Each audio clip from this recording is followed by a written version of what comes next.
एक सुंदर सा जंगल में टूनी चिड़िया अपने बेटी मुनमुन के साथ में रहती थी। उसी पास वाले एक डाली पर कालू कौवा अपने एक बेटा राजू कौवा के साथ रहता था। टूनी चिड़िया और कालू कौवा दोनों एक बहुत अच्छे दोस्त थे। हर दुख सुख में एक दूसरे का साथ देते थे। एक दिन की बात है, टूनी चिड़िया कहती है कालू कौवा से, कालू चलो दाना खोजने, मेरी बेटी को भूख लगी है बहुत जोर से।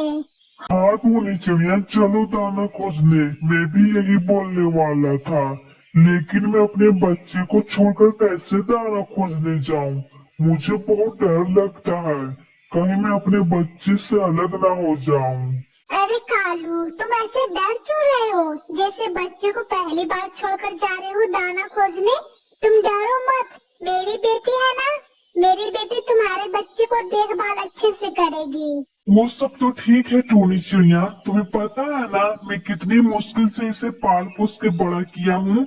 बिना माँ के बच्चे पालना कितनी मुश्किल होती है, हमसे बेहतर कोई नहीं जान सकता है।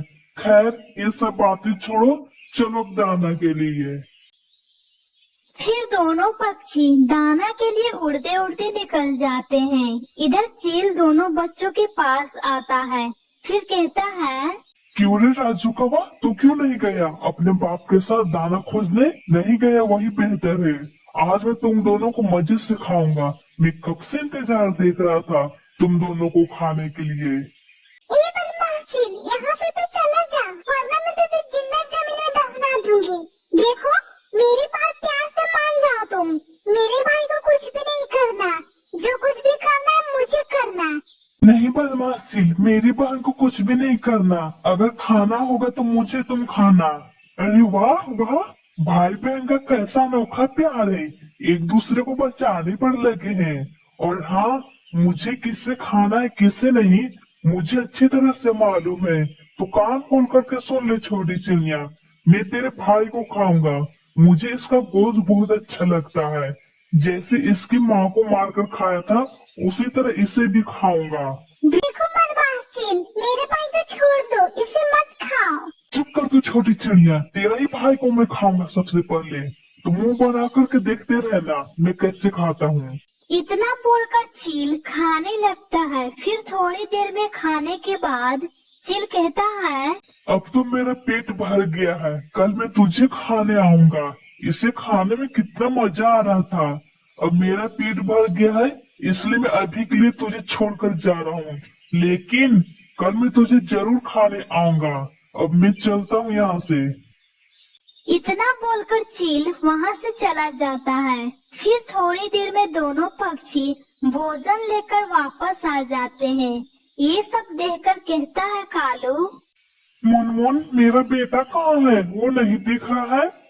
कालू अंकल, राजू को चील खा गया, मैं उसे नहीं बचा पाई। कालू अंकल, मैंने बहुत कोशिश की उसे बचाने के लिए, लेकिन वो नहीं माना। मुझे माफ कर दीजिए कालू अंकल, मुझे माफ कर दीजिए कालू अंकल, मैं आपके बेटे को नहीं बचा पाई, मुझे माफ कर दीजिए कालू अंकल।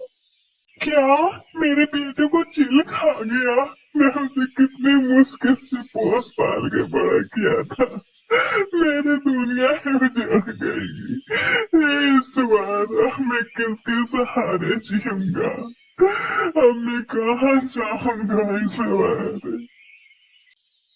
कालू मत रो, कालू चुप हो जाओ, कालू मत रो कालू। माँ, वो चील बोल रहा था कल फिर मैं तुम्हें खाने आऊंगा, आज मेरा पेट भर गया है। माँ, क्या वो मुझे खा जाएगा? माँ, मुझे बहुत डर लग रहा है माँ। क्या मुनमुन बेटा, टूनी, हम लोगों को इस जंगल को छोड़कर यहाँ से जाना होगा। अगर नहीं जाएंगे तो मुनमुन को भी खा जाएगा। टूनी, इस जंगल को अभी हम लोगों को छोड़ना होगा। चलो टूनी यहाँ से, उस जालिम चील से हम लोग नहीं मुकाबला कर सकते हैं। टूनी चलो यहाँ से। हाँ कालू, तुमने सही कहा, हम लोग उस जालिम चील का मुकाबला नहीं कर सकते हैं। चलो यहाँ से कालू, दूसरे जंगल में हम लोग वहीं रहेंगे हंसी खुशी से सब साथ में मिलकर। हाँ टूनी चलो यहाँ से, वरना चिल कभी भी आ सकता है। तीनों पक्षी चले जाते हैं और हंस में सब रहने लगते हैं। दोस्तों, अगर कहानी पसंद आई तो प्लीज सब्सक्राइब।